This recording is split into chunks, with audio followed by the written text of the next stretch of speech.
we believe the Philippines can be world class.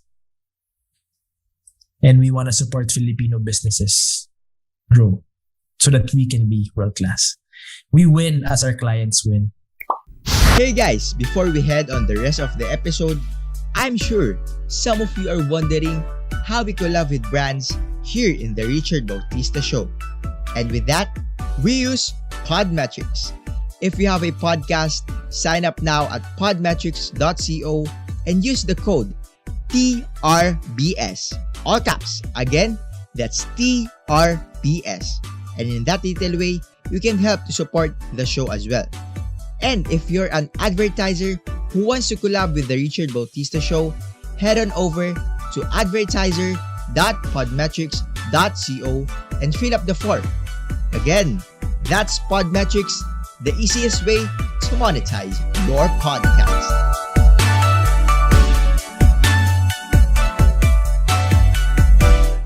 Hi everyone! Welcome to the Richard Bautista Show, where my goal is to lead you to have a right mindset so you can achieve the success in your life. I'm Richard Bautista, and thank you so much for being here. Tonight, we're honored to feature a very special guest who helps Filipino achieve financial freedom through business and financial literacy. He is the president of Alpha Logistics and also the president of FFP Consulting. He is an international speaker and best-selling author of How Underdogs Can Become Overcomers and How to Overcome Financial Stress and A Young Man's Manual to a Successful Life. He specializes motivation, people, and leadership. He is also a Catholic lay preacher for the Feast Great Hills and the Feast Ortigas. He is a certified NLP or Neuro Linguistic Programming. Here at the Richard Bautista Show, let us all welcome Mr. JPaul Hernandez. Welcome to the show, sir! Hey Richard, hi everyone. Thank you so much for having me. I'm so grateful that you invited me today, bro. It's such an honor to see you start at a very young age to hustle, and it might feel crazy right now. It might feel impossible. It might feel like nothing's happening, but I promise you, what you're doing is you're investing for your future. You're investing for a lot of things, and I can't wait, Richard. In a few years from now, you're gonna be one of the biggest names in the Philippines. Thank you, sir. Super thank you, sir, for accepting my invitation to interview you in my podcast. Kasi sobrang idol na idol ko kita. I always watch your podcasts and yung mga business niyo po. Kasi gusto ko rin po maging business owner. So parang na-inspire ako na ano ba yung nasa utak ng isang entrepreneur, isang podcaster like me. Gusto ko rin po mangyari yung ganon para sa akin.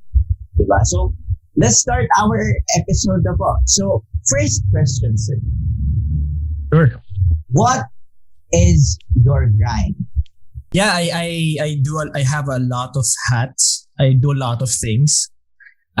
Number one, I lead a ministry, or actually two ministries for the feast. It's founded by brother Bo Sanchez. It's really it's a ministry, it's a mission. We lead people, and you lead people to Jesus basically, and that takes so much of my time, and I love it.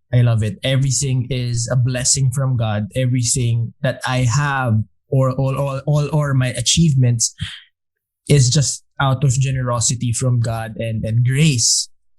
And yeah, my first successful business in a sense is my consulting business or my speaking business. It started a few years ago when wala na akong pera talaga. So all I had was my wit. And for some reason, company started paying me to do programs for them, like trainings, and that's how it started. And really blessed by that opportunity, because that's really how I got started. And just because of ministry, I thought about, how do I connect better with people? Kasi as a speaker, iba rin yung buhay eh. Like you speak, they pay you. Hindi siya yung like hard hustle in a sense. So that's why I saw also an opportunity with logistics to serve, because I am a very service person. And yeah, so the logistics business came in, started it in 2019. And it's just really grateful that, honestly, yes, the stress is high, but this chaos today of COVID-19 is a good opportunity to start something, solving problems. And that's really what business is. So having that opportunity right now is amazing for me, because I get to help a lot of people today. So those are some of the things I do. But most of all, yes, my favorite job is being a husband and a father. So, and a family man. That's really my biggest role, my most important role. Everything else just revolves around that. So, grabe po, no? Ministry, business, and your family. Okay. So, can you tell us the stories of your childhood? Kung ano po yung mga biggest na mga naging challenges, kung ano yung mga lessons na natutunan nyo noong childhood nyo and up to now. Kung ano po yung kwento ng childhood? Yeah, growing up, Richard, my parents had a bad relationship growing up. There were many fights na kita mong sisigawan. Eventually, batuhan ng onte. There was even a point that they were already thinking about separating, but parang napunta lang sila sa community, and that's why nagkaayos yung parents ko. Growing up, it was just like that. My parents were fighting a lot, and yeah, my parents were fighting a lot. Had a very rough childhood because my dad and I didn't have a good relationship. So it was really painful growing up. And when I grew up in a family business. My family business was in construction, but yeah, and my mom was working. So parang mag-isa ako lagi. So yeah, I spent most of my time with my grandparents, and that's where I really learned about relationships, etc., etc. Bit-bit ako ng lolo ko basically wherever he went. And I guess the most traumatic thing that I experienced when I was young, two things was I found out that I was born with one kidney. So parang eventually I had to stop doing sports when I was in high school, or high level contact sports, because I was playing football when I was younger. I was playing soccer. So I was a varsity, ganyan. But if I want to do it like college onwards, it was gonna be very tricky because sobra na yung contact sports. So yun. So and I guess last thing is that I was molested when I was young. So some of the things that have happened to me when I was younger. That was my childhood. Wow. So you mentioned, sir, kanina na your parents are parang may problems with your parents. So paano niyo po in-overcome as JPaul Hernandez na go through your problem with parents? Well, number one, with like every time there's a marital issue with your parents, wala kang power dun eh. It's really them eh. And they have to really work it out. It was hard. I mean, don't get me wrong. For many years, I really had a hard time. And when I was already in my 20s, I really struggled. So I had to be coached and counseled a lot because of trauma. And these are things that a lot of people I've seen in my life that they don't deal with. Akala nila wala lang. But when you grow older or you are already in that hustle moment, traumatic issues or traumatic histories come back to bite you.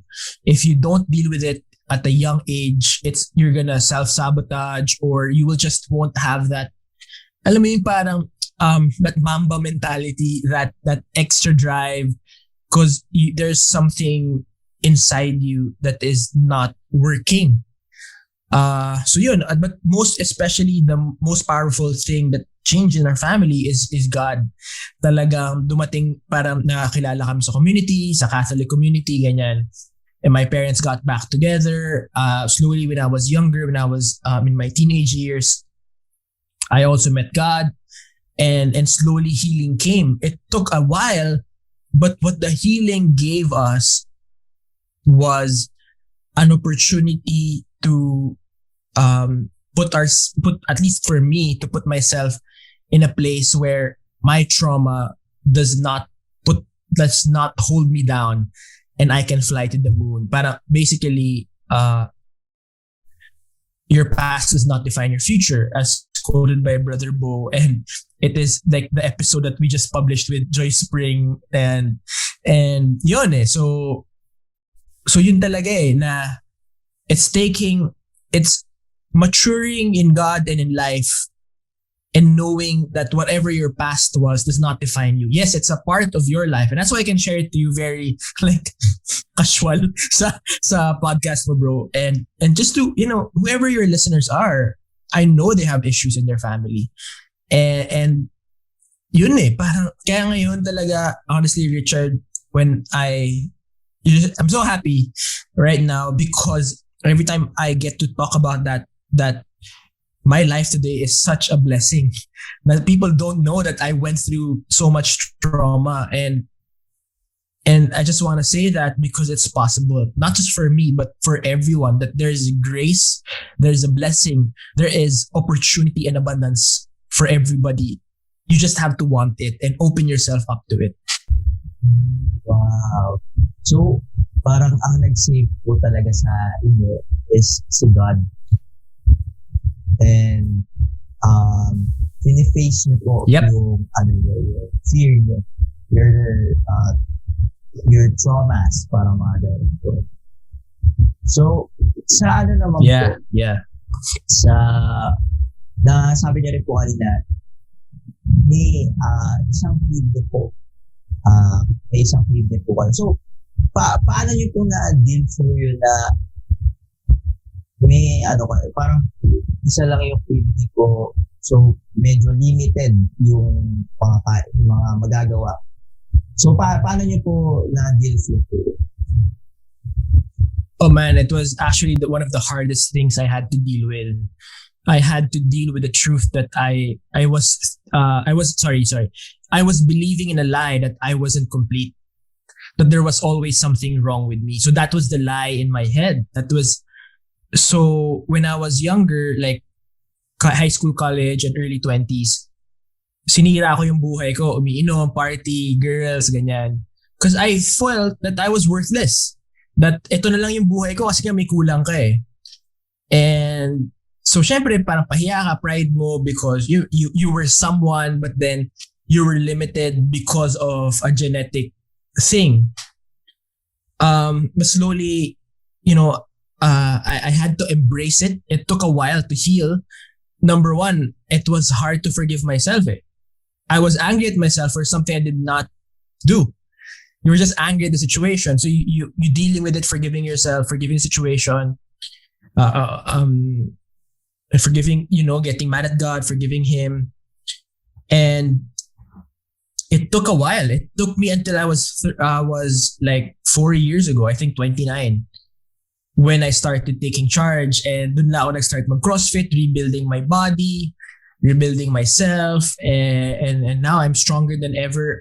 Medyo humina nung pandemic kasi hindi makapagbuhat lagi, pero yun it took a while. Halo ko okay na, pero there were a lot of remnants of issues kasi nga pag hindi mo dinideal with, talagang nagkaka-issue. Akala mo okay ka na, but I had to really face it head on and started declaring truths that number one, I was not kulang. I am complete. I am not a loser. I am strong, and just had to rewire the truths in my head and started to believing it eventually, and started believing that I was a winner. Wow. So parang nilabanan niyo po talaga yung pangyayari niyo. So ano po yung mga nararamdaman niyo? Parang ano po ba yung pagkakaiba ng isa lang yung PD or Well, basically, two kidneys. We have two kidneys to filter out everything we intake, like food, drinks. So, filter niya yan. So, ako, basically, isa lang yung filter ko. Except, nag-extra large siya, gumanyan. So, I have no left kidney. So, basically, pag in-ultrasound ako, it's just blank space, dugo. Talagang wala siya. So yun. So, of course, I have to be extra careful, especially when I grow older. That's why I really started eating better, working out. I mean, I don't eat perfectly, but I had to really love myself. Because I had so many dreams. And it just came to my mind when my son was born, like, okay, if you have crazy dreams, but you're dead because you're unhealthy, edi wow. So why not take care of yourself so that you can fully enjoy your dreams coming true when you get older? Okay. So, talaga, no? Parang, nakikita ko po na strong person po talaga kayo. Na every challenges, every problems, parang piniface niyo po talaga yung mga problema. Wow. So, I try. So, in terms naman po sa business po, so, how do you define entrepreneurship? Entrepreneurship, bro, I love this. Entrepreneurship is very easy. It's actually, ang difference lang niya sa ministry is the financial side. Yun lang, it's really about problem solving. It's really problem solving, and the income is basically how do you say this? A barometer of how good you are as a problem solver. So basically, for us, we're just solving supply chain problems for companies. And for example, as a speaker, I figure out how to performance problems of employees. So yun lang, it's just solving their problems, giving them the best solution, doing it over and over again, getting a reputation that's good as a problem solver, and then slowly the business comes in. I've seen businesses that have amazing social media presence, but sorry for the term, pero hindi maganda yung service, hindi maganda. And then, yes, you might get a good client now, but when they experience you, di sila babalik. So I'd rather work on being the best problem solver, the best customer service person, and then slowly add on the marketing, sales, etc., the accounting, the back end. And that creates a bond, a relationship na yung, like, I have a client na I started their business last year, June 2020, the height start of the pandemic, and we were able to help them with their deliveries, logistics side, and talaga nag-grow sila like leaps and bounds. So ang saya nun eh. And from there, just sila na mismo yung nagdala ng bagong client. Yung isang business pa nila, kami na rin nagsaserve. So it takes a while, but yeah, that's what I love about businesses eh. Yung you win, you help your client win, your customer wins, we all win.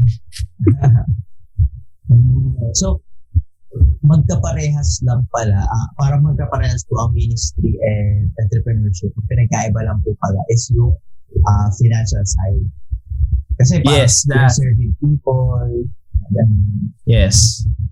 Yeah. So ministry is about serving people, of course, on a more nobler stuff, like it's about God. And yun, it's very similar. Yun nga lang, ang difference lang is business is more prioritizing profit. Sa ministry, of course, it's donation, etc. So yun. So, paano po nag-spark sa inyo, Sir JPaul, yung pag-i-entrepreneur? How did I start? Well, when I started working, I knew I didn't want to be an employee forever. I just knew it wasn't for me. Talagang there were days I was dragging myself Ganyan. And then slowly, when I started ministry, sa feast kasi, yung ano namin ni Brother Bo is it's by vocation. You have to have your own business to do full-time ministry. So parang kailangan mo siyang pagsabayin talaga. Yun. So it taught me because it was because I wanted to serve, and that's why I started the business. And I just felt that I was called to do business. I just knew I wasn't for employment. If that, it sounds so selfish and mayabang, but it's really my answer. Bakit po sir hindi parang ayaw, parang hindi mo nais na parang sa inyo yung buhay? I think, I mean, I have nothing against people who are for employment. That's all in good. You can really be successful, you can really be rich, and it's really wonderful, especially if you become an executive.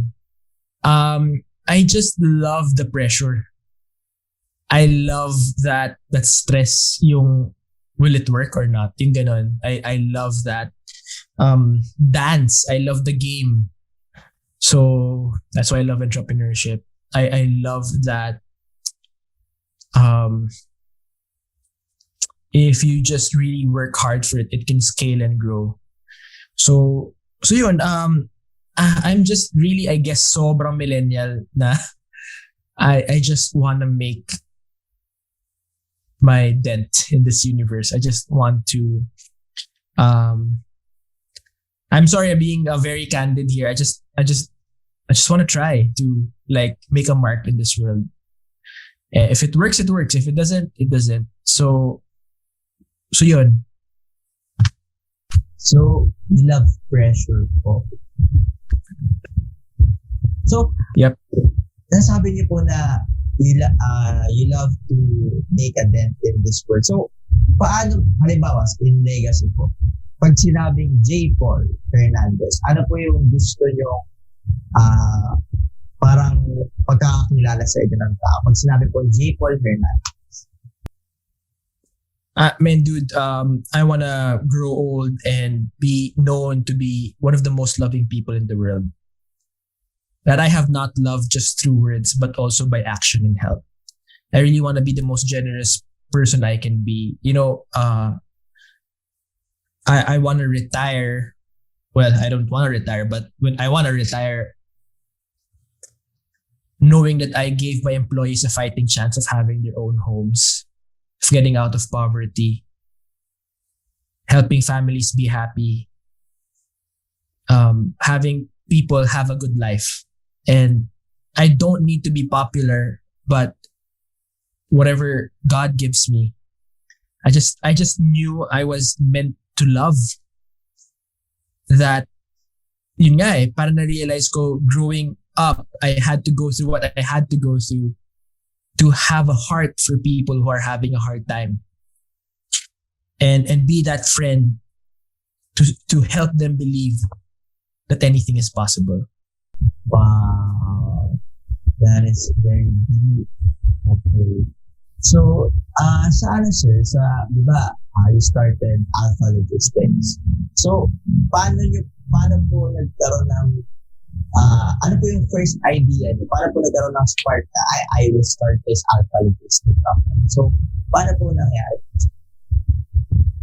Yeah, I am a fan of Francis Kong, and there was a mentor, an AIM professor mentor ko siya sa negosyo, at sabi niya, JPaul, question, gusto mo lang bang magaling lang na speaker dahil parang komedyante ka? Or gusto mo lahat ng sinasabi mo may laman? Gusto po yung may laman, tas may mahal yung bayad sa'yo, ganyan. So, hindi ka pwedeng magkwento ng theory lang. Kailangan may negosyo ka din. O nga, no? And that's really it. I just need to prove, Richard, that gratitude works in business. That being kind and compassionate and being a good person can make you successful. It's longer, honestly. It's a longer route. It's easier to be a douche. It's easier to be mean. But there's no joy. I'm so happy with my route. It's slower. It's way, way slower. But the joy, ay pare, grabe yung joy. The joy is worth it. The joy that you just get to do this, that you wake up not imprisoned by the world to tell you what to do. Sarap. I promise you. Man, it's just the ultimate euphoric thing. Na you are not imprisoned. That you live free. You live to do what you get to do. So yun, it's basically me proving that you can be a good man and be rich. So, gratitude, joy. Wow. So, napansin ko rin, tama rin po yun na sabi ng mentor yun na parang kung sa theory lang, parang mahirap. Pero if na-experience mo talaga and you have your own business, yung struggles, yung mga mistakes, mga losses, failures, and syempre mga wins, success, parang mas masarap ikwento yun kasi mas malapit sa puso mo kasi mas nangyari talaga sa'yo. Yes. So, paano nyo po sir na yung nabuo or paano po nyo nabuo yung team nyo sa Alpha Logistics? Like, sino yung first na tao na kinausap nyo? Paano nyo po sila kinausap? Well, I'm gonna talk about my co-founders na my first co-founders, of course, my brother. Siya yung operations head. So, kasi talaga yung mas OC than me. So, I am not an OC person. I can really sell, but not the OCest person. So, yun. So, he is mas madetalye at mas malaga kapatid ko in that area. So, I think it's perfect for the job. And one of my co-founders is a young friend. Friend ko siya from way back. And a lot of people say to not get friends. Of course, and I believe that I didn't take a lot of my friends, but this friend of mine was one of the few friends that was there when I was nothing. Nung lubog ako sa utang, na niyayaya niya ako lumabas, siya magbabayad para lang pakainin ako. Kasi wala akong pera eh. Siya magpagas sa akin, ganyan. And out of gratitude, more than the business acumen, I needed somebody I could trust. So those are my co-founders. I'm the president. I lead the team. Yun eh. So right now, grabe. And because of that culture, I promise you bro, buong pandemic wala kaming pilferage. Walang nakaw sa business. And that's something I hold dearly. And we have good reputation from our clients. And I recently closed a business. We're not full, but we got into a big door, a big medium-sized company that's growing really fast. 30% growth during the pandemic. Grabe, diba? So they gave us an opportunity. And when we were doing the project, nagkaroon ng aberya. As in like aberya. Talagang, pahiya talaga kami. Force majeure. Wala kaming control. And the first thing I did was call them up, message them, and I apologized personally. And what they said they like, why they took them 3 months to deliberate. Kasi nga, talagang totally pahiya kami. But what they appreciated is kami mismo nakausap nila. That there is a human behind the technology or there's a human behind papers. They loved our humility na we could have easily, parang pwede namin sisihin yung staff eh. But what we did was we owned up to the mistake and the clients really appreciated it. So yun. So, and the funny thing is, they're a client for my speaking business too. So the good reputation, a good relationship builds and builds and builds and builds. So yun, nakakatuwa lang. Really blessed. So parang binabahin po yung pride mo for the good of the company and for the relationship with that Yep. person. Okay. So, napansin ko ka na narinig ko doon kasi sabi nila parang sabi nila na wag kang mag-start ng business with your friends or don't start your business with your friends. Bakit po ganun? Kasi pag nag-start usually with friends, minsan akala barkada lang or parang thesis, di ba? Or I think it was thesis. Parang ganun. So, sometimes hindi defined yung roles and minsan nadadala yung friendship sa business, ganyan. So, for me lang, you just have to really deal with it. And you just have to know that this person is the right person also for the business. Hindi lang siya dahil friends kayo. You have to also find the right fit na ito ka. Yun. So for me, my friend is like, siya yung person na maalaga sa tao. So, yun. That's his job, to take care of everyone. Paano po kayo nagkakilala ni Sir Timothy? His name is Kimmy. We met through community sa youth ministry namin. So that's where we became friends. I think we were fourth year high school, third year high school. And yeah, since then, I'm 33 now, turning 34. We've been friends for a very long time. So, paano niyo po na come up na, halimbawa, di ba, meron na po kayong co-founders. Ano po yung inano niyo? Ano po yung first na hinire niyo na employee? Of course, the staff, the drivers and pahinante, ganyan. So we were very sure at that time that we are just a fully trucking, hauling business. Yun ang unang model talaga namin. So that was our first hire. We got everyone else outsourced, accounting, ganyan.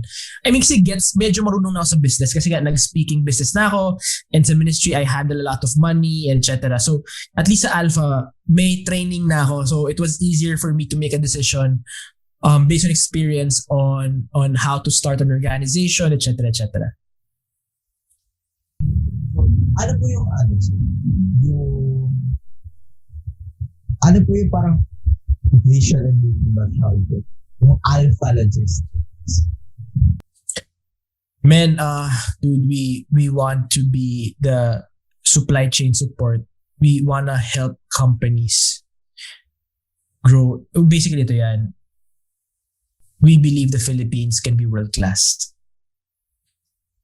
And we want to support Filipino businesses grow so that we can be world-class. We win as our clients win. That's good. We win with your as our clients win. Wow. Yeah. Okay. So, ano po yung mismo ginagawa ng Alpha Logistics? Deliver, Yeah, now we're basically purely delivery. So we started with trucking, light trucks, and then we were able to add mga six-wheeler. Now we're sedan. We are we're slowly rolling out motorcycles. But our business model is quite different from Grab. Kasi sila Grab, 'di ba? Basically Grab, Foodpanda, Angkas, these are really customer-centric eh. Yung mass market sila. I am really siguro because of my work experience, mas comfortable ako with B2B. So our model is quite different. Our model is one at a time. We look for a client.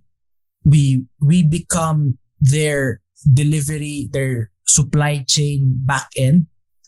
We build it from the ground up, and we do deliveries for them. So kaya yun nga, as they win, we win. So we make them look nice. So they don't actually need to know about Alpha. In a sense, parang yung pride namin is we hide in the shadows. Yung talaga ang sumisikat yung client namin. So ganun yung aming that's just how we think. So we build that supply chain at the back end for the client, and that's how we win. That's basically, so yun, magkakaroon kami deliveries, And we're actually figuring out how we can collaborate with sa logistics business kasi bro, even if competitor mo, you still need to collaborate with them at one end of the spectrum.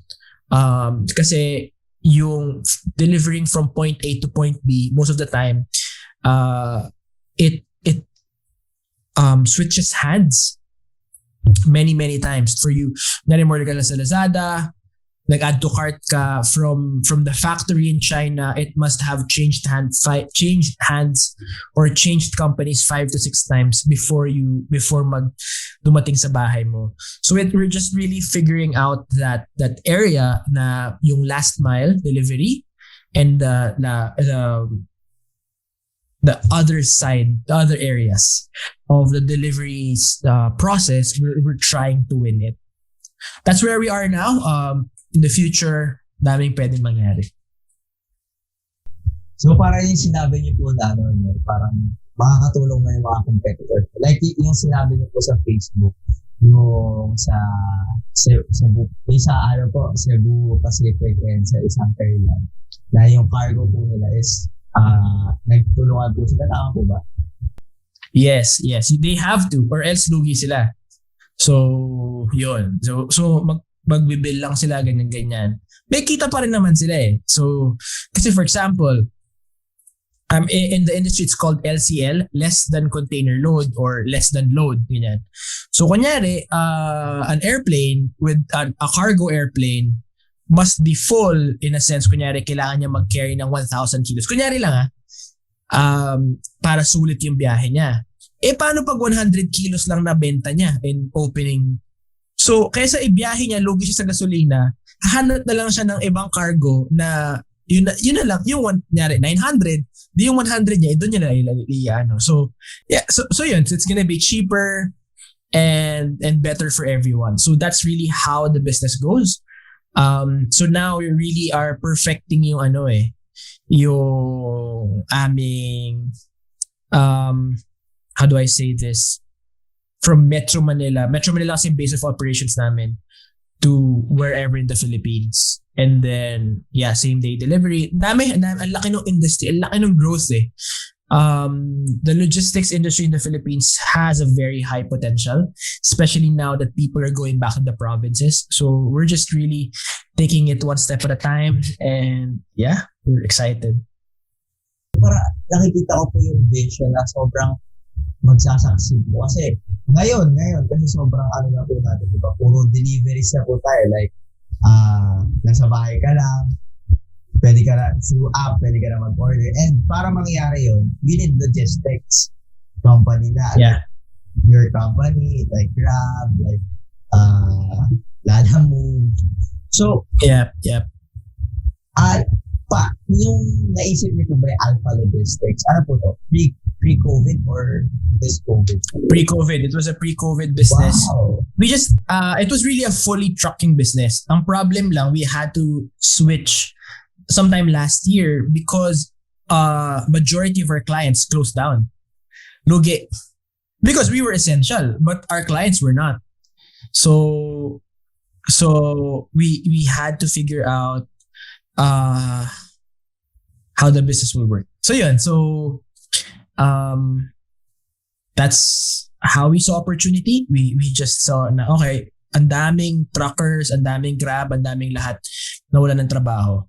Maybe we can be there parang online middleman, etc. And that's how we are, where we are. That's what's happening right now.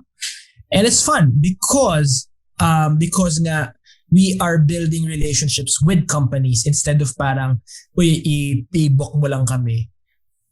Mas solid siya eh. Mas may malasakit from our staff to the deliveries because alam nila magkikita ulit sila tomorrow. And ang maganda dun kasi, nothing against Grab or anything, it's just a totally different business model.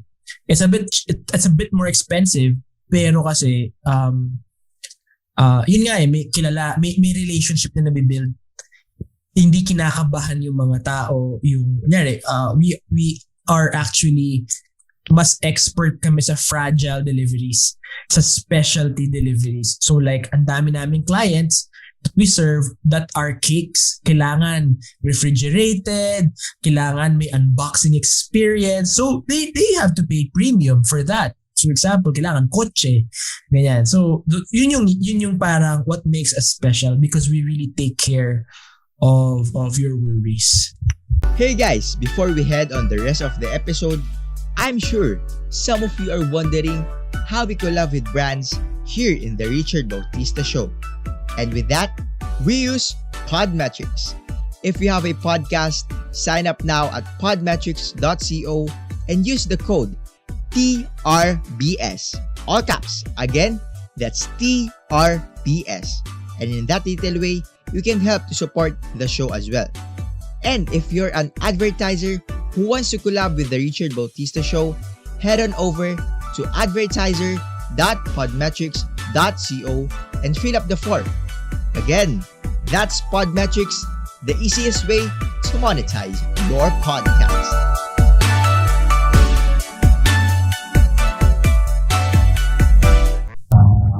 So building relationship po talaga.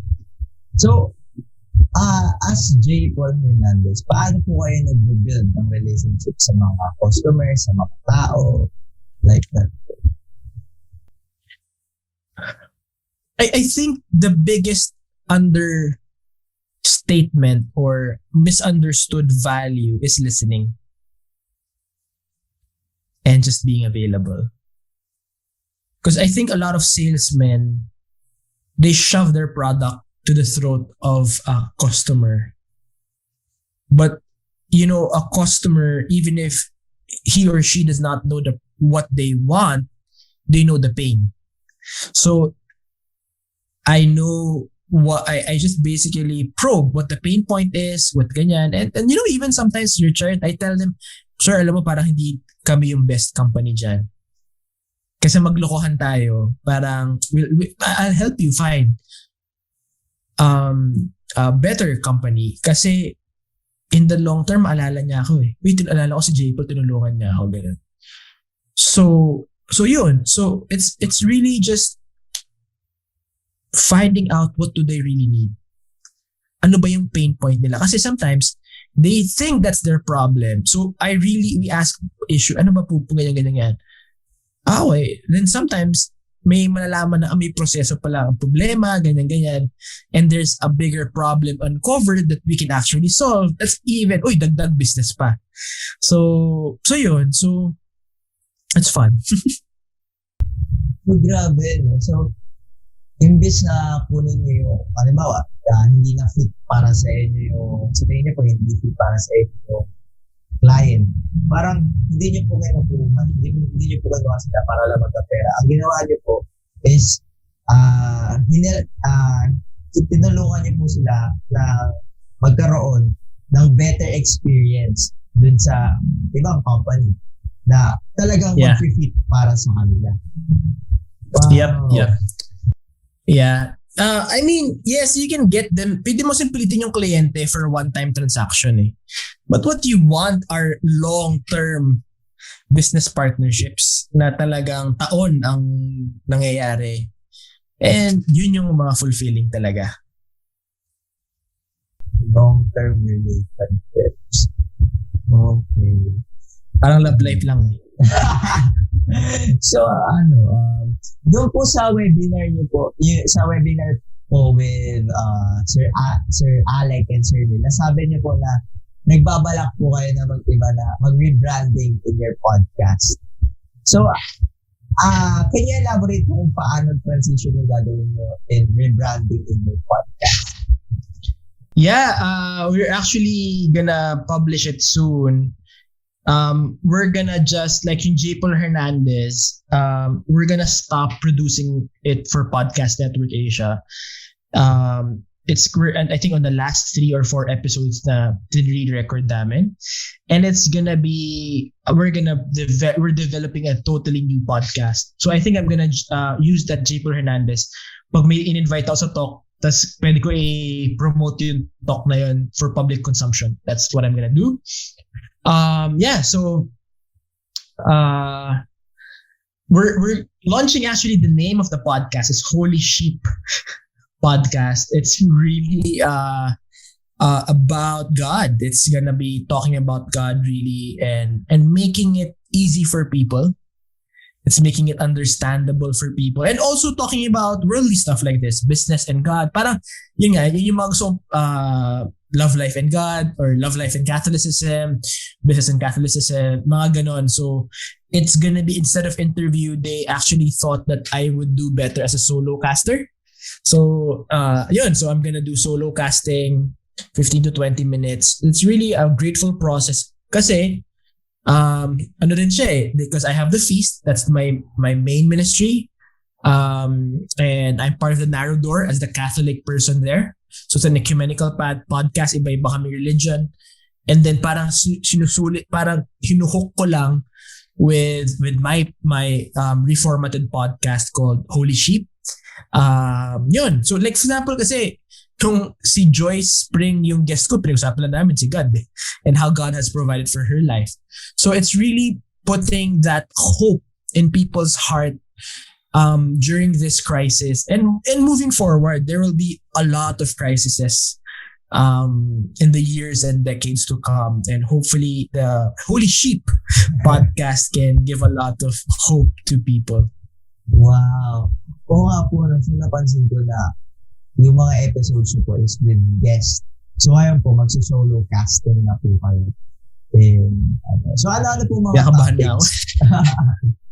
Ano po mga topics na bukod kay God, bukod sa entrepreneurship, ano pa po yung mga topics na aabangan nila sa Holy Shit?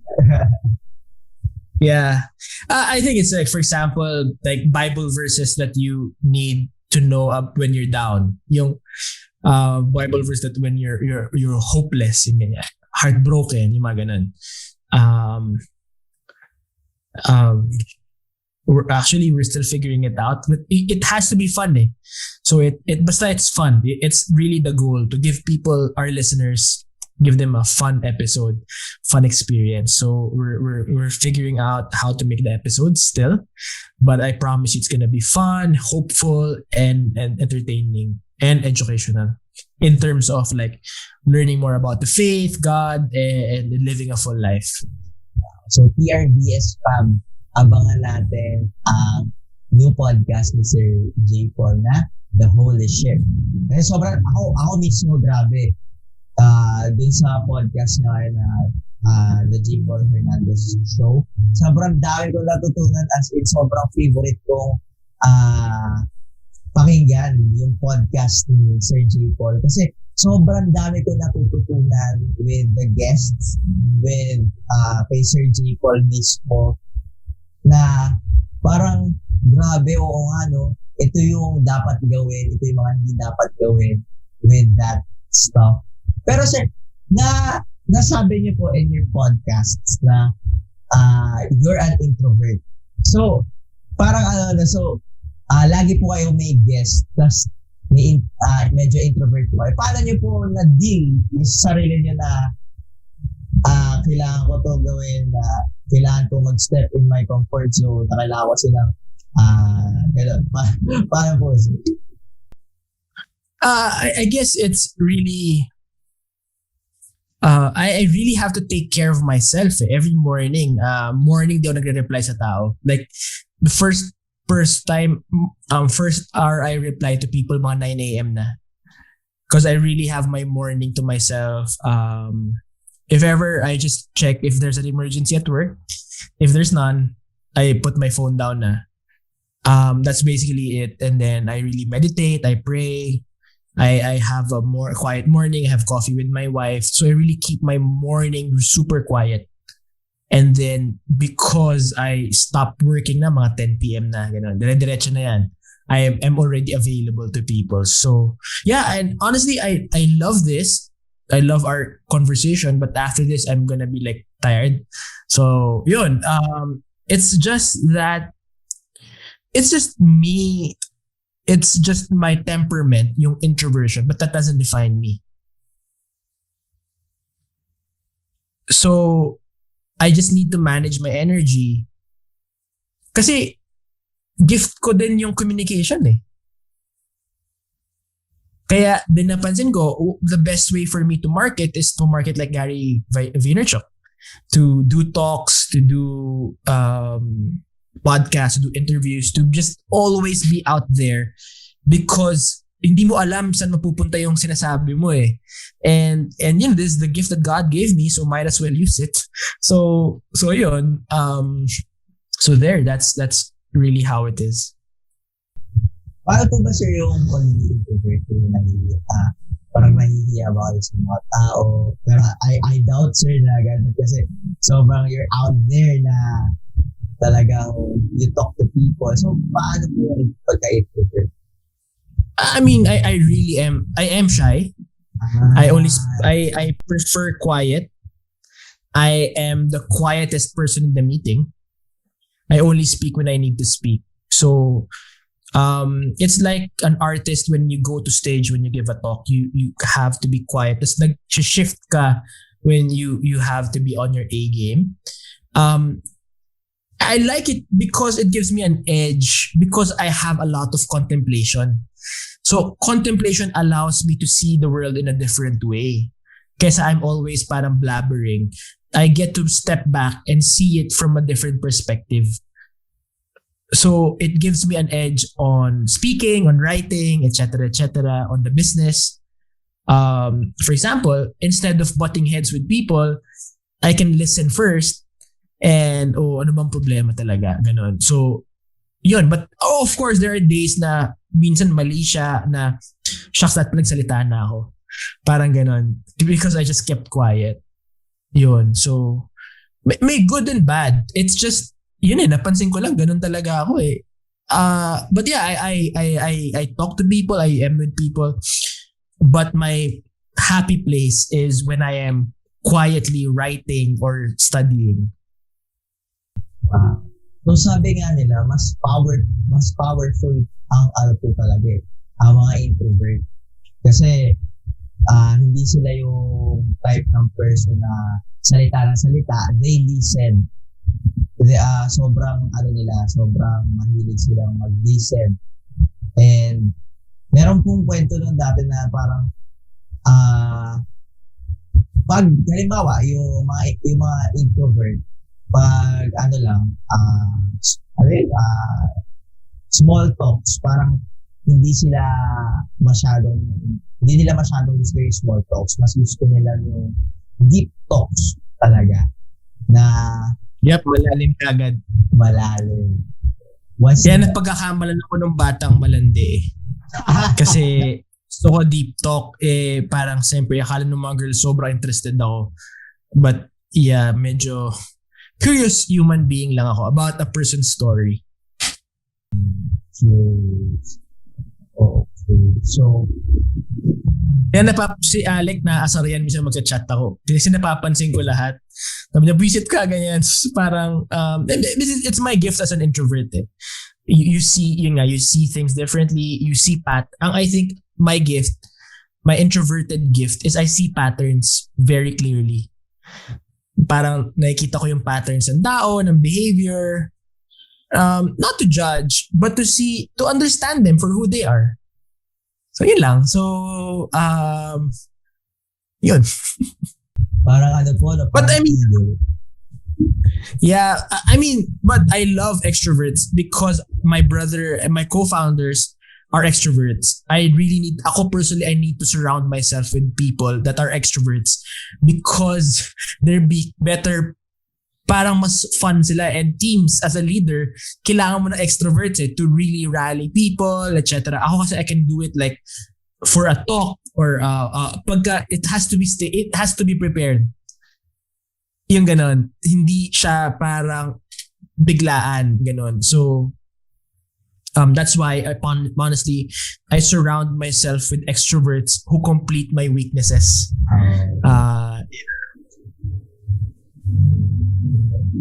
So po talaga, parang partner po sa introvert and extrovert. Kapag pinagsama, boom, powerful po talaga. Yeah. Okay. So, meron din po kayong di ba? Meron din po kayong I Do podcast with your beautiful wife, si Ma'am Bibi. Yes. So, can you tell us the story of your love life? Kung paano po ay Yeah. We met 2011. We met through the feast, through community. Single siya. Ako, I was in an LDR. We became friends and yun. So, along the way as friends, slowly na in love. Wow. And what I loved about her kasi I was already keen on my dreams. Ano yung gusto kong gawin sa buhay, ganyan. I was in my mid-20s. And I was looking for someone that I knew that I can grow with life. And so yun, nag-pray ko, ganyan. Tapos inisip ako, sino ba yung babaeng pwede, Lord? Tapos yun, tapos talagang si Viv talaga. And really one of my biggest blessings in life is I married my best friend. Wow. How's the feeling, sir, na you married your best friend? Ay, ang saya kasi wala kang kailangan itago. You wake up every morning happy. Kahit magkaaway kayo, you understand each other kasi nga, friends kayo eh. Friends kami first eh. So, alam niya pagka nagtatantrums ako, alam ko pag nagtatantrums siya, and we understand. Kahit nagkainisan, alam mo kasi, Richard, pag kinasal ka na, sobrang tito nung boses ko, nung tono ko. Pero, a lot of marriages are unhappy because they're in the marriage for the sake of the children and for the sake of the responsibility, for whatever, the payments, the bills, the whatever commitment. Pero ang masaya sa marriage is if you are friends with your partner. That at whatever, I mean, we've been married for 4 years, that you can still be silly, stupid, and appreciate each other completely. So, ang sarap po pag ginawa yung best friend nyo is your other half. Kasi parang wala kayo tinatago. Free kayo every time na kung ano yung mga gusto nyo gawin. You can be silly, like sabi nyo po. So, ano lang po sir yung mga biggest challenges po together na nalabanan? Sorry bro, can you repeat? Ano po yung biggest challenges ko with your wife po na nag-go through again?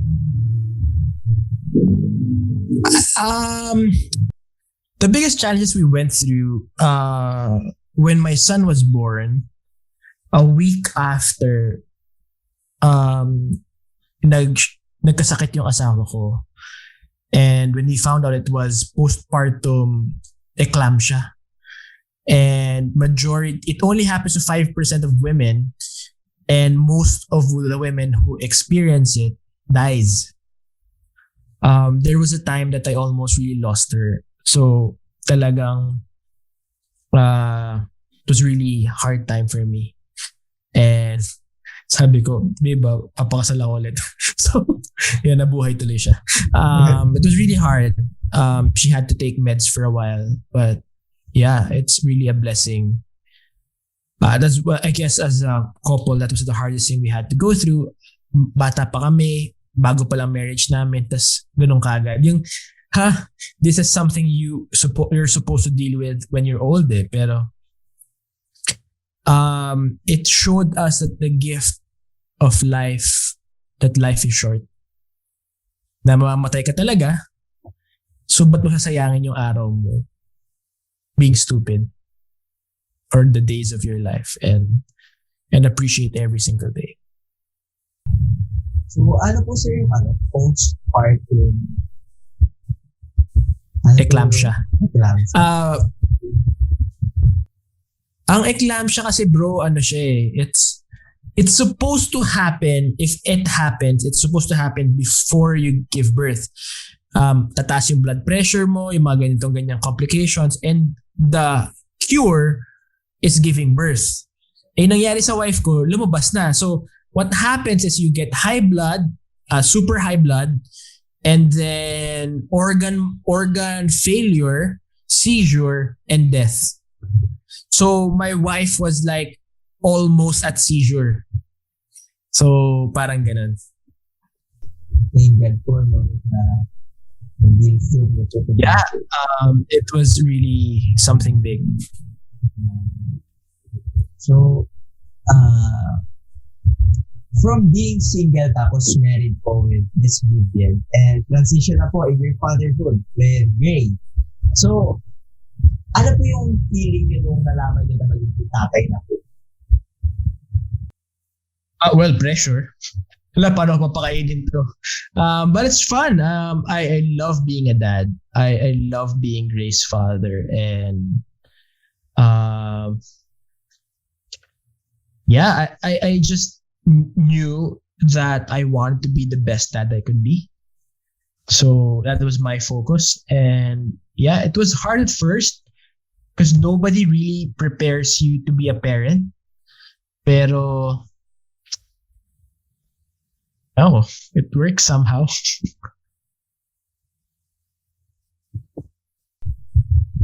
So, ano naman po? So, as a leader in your family, how do you lead your family to have strong faith with God?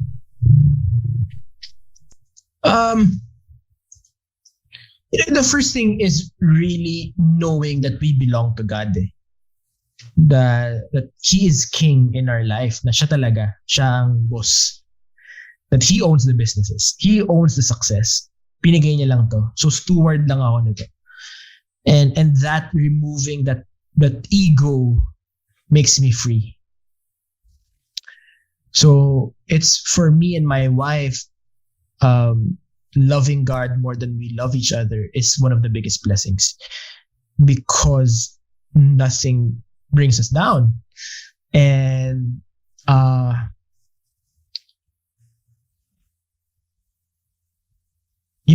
goal is not to be the most popular people in the world, but to be the most loving people in the world. So it's just a joy. It's a joy to do it. And sarap. It is honestly a privilege for me to be a parent, all of that, a husband. But it's really just focusing on what really matters. And as I focus on what matters, everything else follows. Focus it on what is matter. Talaga, kung ano yung importante, doon ka mag-focus. Kasi kapag hindi ka nag-focus, pag iniba mo yung focus mo sa mga hindi importante natin, masasayang kung ano yung meron ka.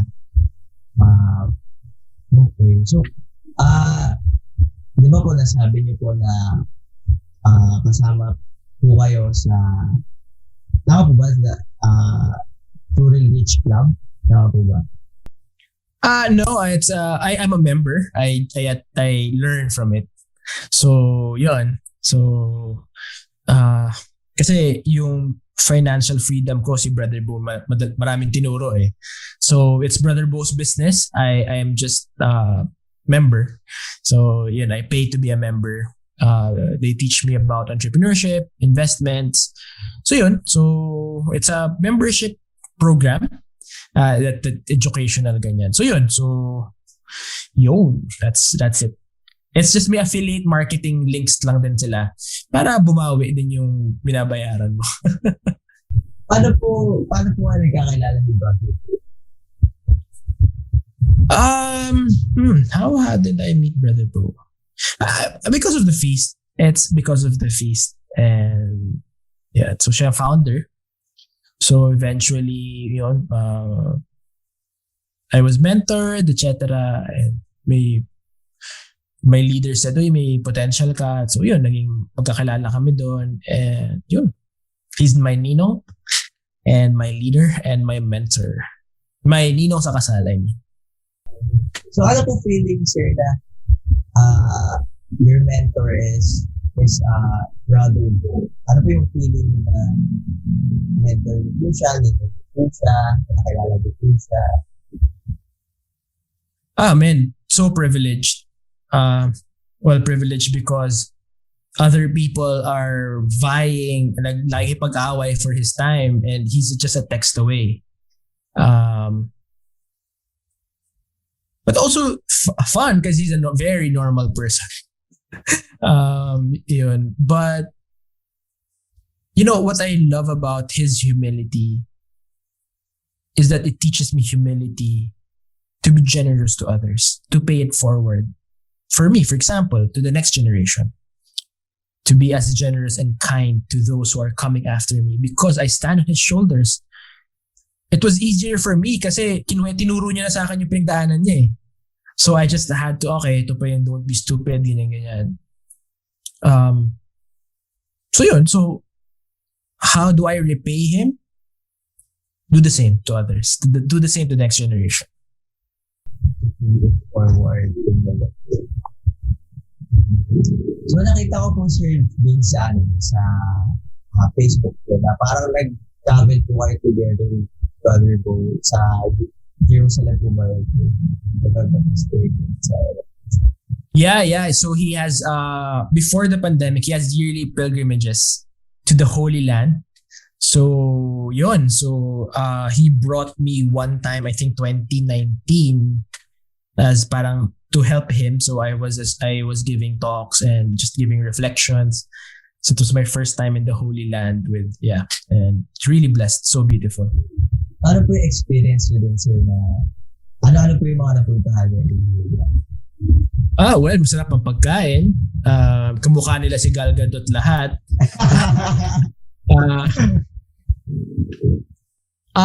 It was really beautiful. And of course, it's understanding the Bible because yung mga nababasa mo, naririnig mo, may picture ka na nakikita, dito pala nangyari to, ganyan. At least there's a clear picture.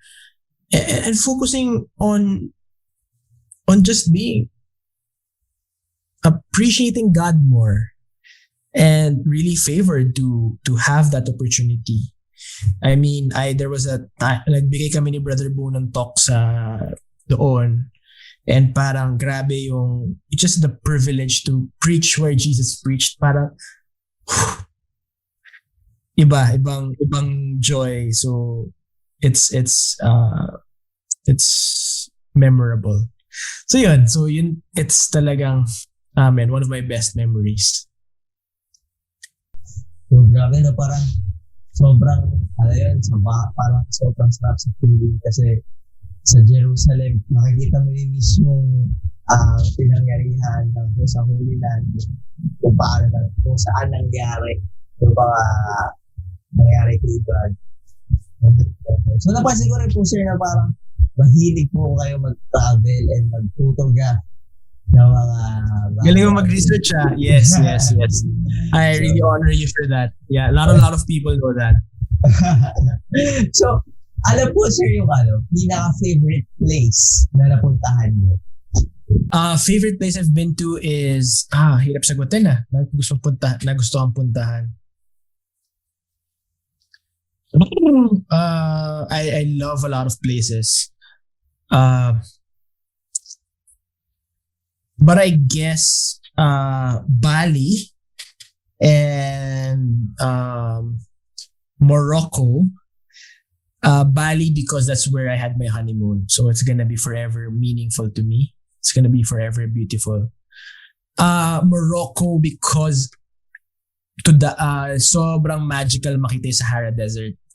The sunset that it turns from gold to red. It's incomprehensibly beautiful. So those are, I think, my top two places. Wow, Bali and Morocco. So, ano po yung mga napansin niyo sa kanila, sa mga culture nila, like food, like yung mga tao, paano po yung mga tao sa Bali? Balinese people are very kind, very, very good people. I love how generous they are. Actually, you'll see that people are actually good. Everyone's good and ang sarap lang aralin ng culture nila, but ito yung food nila, ganito, ganyan. You really learn. You learn about people who travel as well. It adds experience to you.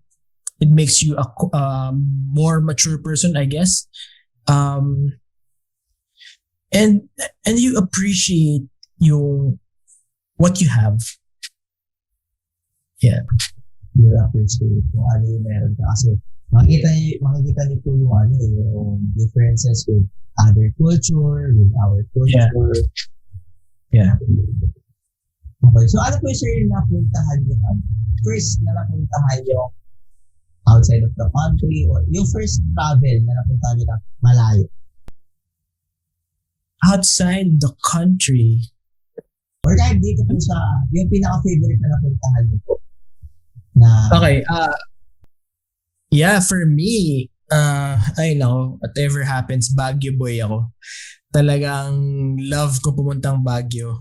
Just really a safe, quiet place for me. I love going to Baguio talaga. Very simple.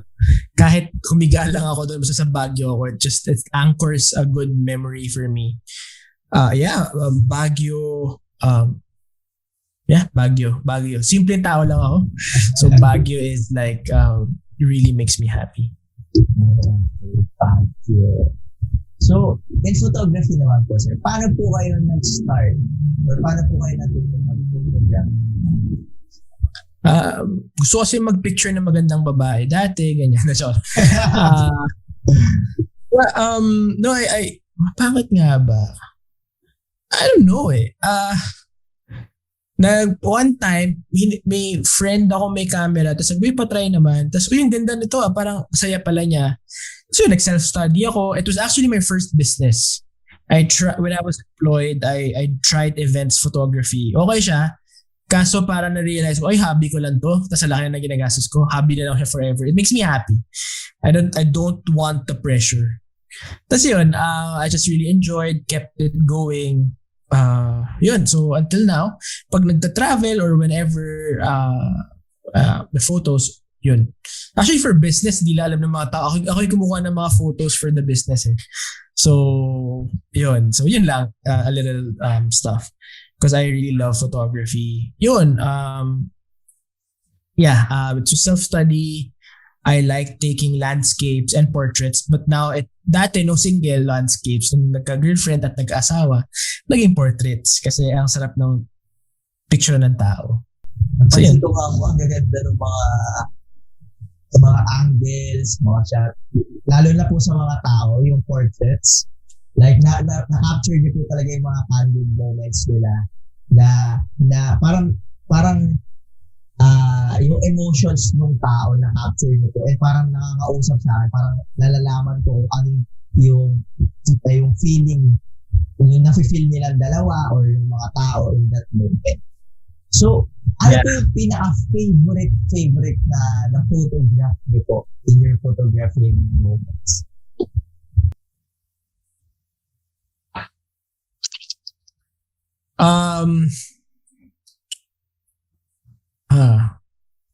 Oh my gosh, bro. Dami. Too many to mention. But I guess a picture of my wife that I took a few years ago. The sunset in Coron, a picture in Holy Land and Middle East. And parang may one evening photo ako ng lights ng Hong Kong. Yan. Those are my favorite shots. Parang wide angle. Tapos, dami. So ano po na your wife? Wow! Yung favorite anime. So, alam po tayo, how do you define happiness?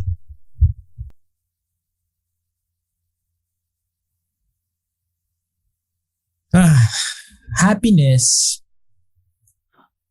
is a decision. It's a decision of positivity and goodness in your life every single day, every single moment. That you can decide to be happy even when there is a storm in your life. It's a decision. Okay. So, if makikipag-usap po kayo in your 18-year-old self, ano po yung mga sasabihin niyo sa the 18-year-old JPaul?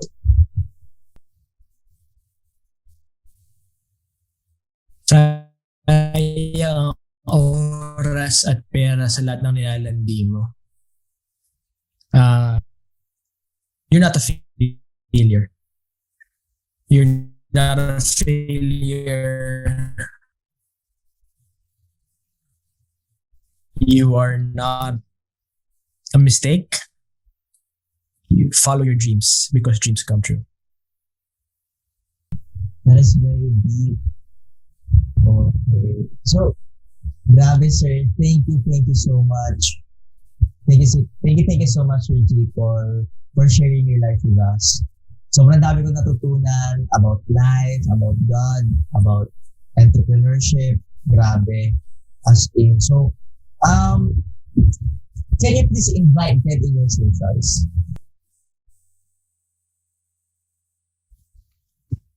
Yeah, thank you, Richard. You're a great interviewer, bro. I really enjoyed the way you questioned and the way you made your research. I really appreciate it. Because I do the same to my guests. Ano pa ba? Yeah, and yun. So, Richard, you're gonna go a long way. Thank you. I really appreciate how you handled this interview. I really had a great time. I really wish the best for you. That you're gonna really shine your light and you're never too young to succeed. Ako nga, go na. Negosyo mo na. Ituloy and figure out the college afterwards. Yeah, on IG, Facebook, TikTok, Twitter, and go to my website, jpaulhernandez.com. That's JPAUL Hernandez.com. So guys, don't forget to subscribe, to follow Sir JPaul and his socials kasi sobrang dami nyo matututunan as in and sobrang dami nyo makukuha lessons sa kanya. And thank you sir thank you po dahil nasabi nyo po na I'm a good interviewer kasi sobrang na-pressure po ako when I attended your last webinar kasi nagtanong po ako kung paano properly na mag-interview with so yung mag-interview and sabi niyo ako mag-research. So sobrang nag-research po talaga ako kung ano yung mga gagawin, kung ano po yung about life and good stuff. So thank you very much. If you want to listen to the podcast of Mr. JPaul, just search the JPaul Hernandez Show and sobrang dami yung matututunan talaga guys. And sa Alpha Logistics, sobrang good luck po sir and I know na sobrang magsasucceed po yung logistic company nyo and you as a CEO and I believe in you sir talaga. And thank you very much for listening guys to our podcast episode. And if nagustuhan nyo yung podcast natin, don't forget to hit the like button and comment down below kung ano yung mga favorite moments nyo or yung mga natutunan nyo with our podcast. And share and subscribe to our YouTube channel and click the notification bell and follow me on Spotify, Google Podcast, and Apple Podcast. And syempre, huwag ka makakalimutan na i-follow nyo din Mr. JPaul sa mga socials niya. And yun, thank you so much for the support. This is the Richard Bautista Show. Always remember, just keep on grinding. Thank you guys. Hey guys, before we head on the rest of the episode, I'm sure some of you are wondering how we collab with brands here in the Richard Bautista Show. And with that, we use Podmetrics. If you have a podcast, sign up now at podmetrics.co and use the code TRBS. All caps. Again, that's TRBS. And in that little way, you can help to support the show as well.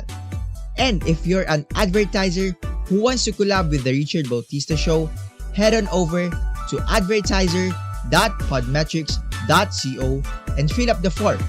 Again, that's Podmetrics, the easiest way to monetize your podcast.